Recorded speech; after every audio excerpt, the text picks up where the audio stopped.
এই যাত্রায় বৃহস্পতিবার সকাল থেকে রাজধানীর সদরঘাটে ছিল যাত্রীদের উপচে পড়া ভিড়।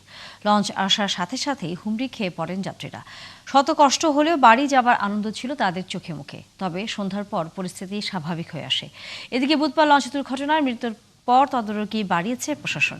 অতিরিক্ত যাত্রী নেয়ার কারণে জরিমানাও করা হয়েছে কয়েকটি লঞ্চ মালিককে। মেহেদী হাসানের রিপোর্ট।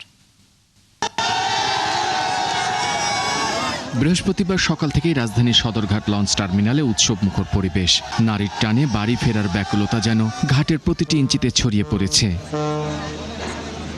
একটি লঞ্চ ঘাটে ভিড়লেই হুড়োহুড়ি করে ঝুঁকি নিয়ে লঞ্চে উঠছেন যাত্রীরা। ভোগান্তি হলেও পরিবারের কাছে ফেরার ব্যাকুলতা তাদের কণ্ঠে।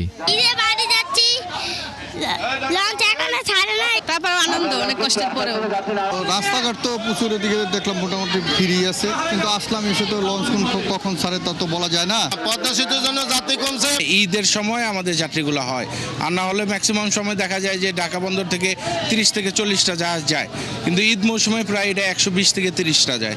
বাড়ি যাওয়ার ব্যাকুলতা আর ধৈর্য যেন সইছে না। লঞ্চ ভরে গেলেও ঘাট না ছাড়ায় ক্ষোভ জানান যাত্রীরা। লঞ্চে কোনো একটা দাঁড়ানো জায়গা নাই, এত মানুষের চাপ, তারপর লঞ্চে কোনো দাঁড়ানোর জায়গা নাই।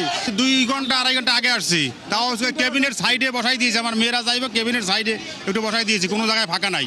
লঞ্চে কোনো ফাঁকা জায়গায় নেই, ফাঁকা নাই, ঠিক আছে, কিন্তু তারপর বলতেছে ফাঁকা আছে। এ সময় সদরঘাটে আসেন নৌ প্রতিমন্ত্রী। অতিরিক্ত যাত্রী নেয়ার অভিযোগে জরিমানা করেন কয়েকটি লঞ্চ মালিককে। যাত্রী বোঝাই লঞ্চগুলোকে দাঁড়িয়ে থেকেই ঘাট ত্যাগ করান।